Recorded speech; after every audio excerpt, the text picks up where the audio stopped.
लेकिन आप बने रहिए हमारे साथ, क्योंकि ब्रेक के बाद आचार्य जी बताएंगे आज का महा उपाय, जिसमें जानेंगे आत्मविश्वास में कमी को दूर करने के उपाय।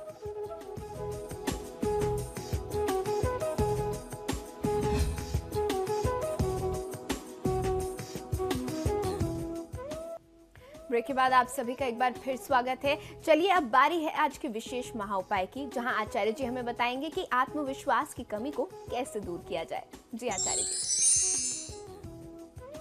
जी बिल्कुल, ये बहुत ही महत्वपूर्ण विषय है। हमारे दर्शकों ने निरंतर हमसे प्रश्न किया कि हम बहुत सारा काम करते हैं, उनके परिवार में ऐसे बहुत सारे बच्चे हैं जो पढ़ाई बहुत मन से करते हैं, सारी प्रिपरेशन बहुत अच्छी होती है, लेकिन जब कभी इंटरव्यू की बात आती है या कभी किसी को फेस करने की बात आती है तो अचानक से आत्मविश्वास की कमी का अनुभव होता है। ऐसा क्यों होता है?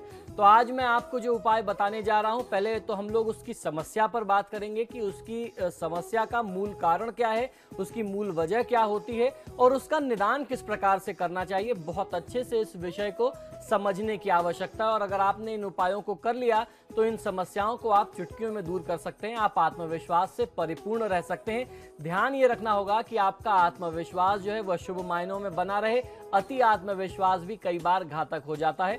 तो इस उपाय को किस प्रकार से करना है आप भली भांति स्वयं अपने लिए अच्छे तरीके से समझ सकते हैं। कई बार किसी व्यक्ति के अंदर आत्मविश्वास की कमी ज्योतिषीय दृष्टिकोण से कई सारे कारण पाए जाते हैं। मूलतः आत्मविश्वास की कमी के लिए मंगल, चंद्रमा, सूर्य, बृहस्पति यानी गुरु ग्रह बृहस्पति, गुरु और बुध, ये कुछ प्रमुख ग्रह हैं जिनके कारण से ये समस्याएं होती हैं। यही इसके लिए प्रमुख जिम्मेदार ग्रह हैं। इसके निदान के लिए व्यक्ति की कुंडली को देख करके उसमें बैठे ग्रहों के अनुसार ही इसका उपाय किया जाना चाहिए। यदि आप कुंडली के अनुसार इन ग्रहों का उपाय करते हैं तो निश्चित ही आपको फायदा मिलेगा। और अगर आप आत्मविश्वास की कमी से जूझ रहे हैं तो विश्वास मानिए कि मंगल, चंद्रमा, बुध और बृहस्पति, इन चार में से कोई ना कोई एक ग्रह या फिर इनमें से ही किन्हीं ग्रहों का एक ऐसा अशुभ संयोग होगा जिसके कारण आपको ये आत्मविश्वास की कमी का अनुभव हो रहा है, आपको ऐसी समस्या का सामना करना पड़ रहा है। तो एक ग्रह भी प्रभावित हो सकते हैं, एक से ज्यादा भी ग्रह प्रभावित हो सकते हैं, उसमें आपको प्रभाव अलग अलग प्रकार से मिलेंगे। तो किस प्रकार से किस ग्रह का निदान करना है ये उस व्यक्ति की विशेष कुंडली देख करके ही पता चलेगा कि किस व्यक्ति के लिए कौन से ग्रह विशेष का निदान किया जाना चाहिए। तो सबसे पहले बात आती है सूर्य की, क्योंकि सूर्य संपूर्ण सृष्टि की आत्मा, मनुष्य की आत्मा का कारक बताया गया है। और यदि सूर्य अशुभ अवस्था में होता है अथवा पीड़ित हुआ तो व्यक्ति परिवार और समाज में भी हीन भावना से ग्रसित होगा, दुखी होगा, अपमानित तथा आत्मविश्वास में कम होगा।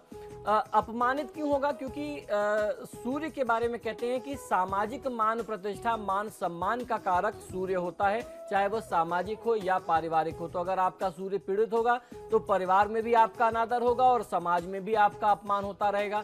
तो ऐसे में आपको निदान क्या करना चाहिए? नित्य सूर्य देव को आपको जल देना चाहिए, गायत्री मंत्र का जाप कर लेना, आदित्य हृदय स्त्रोत का पाठ करना आपको बहुत अच्छा लाभ दे सकता है। सूर्य के वैदिक मंत्रों का जाप करा करके यदि आप शांति करा लेते हैं तो भी आपको बहुत अच्छा फायदा मिल सकता है। अब बात आती है चंद्रमा की।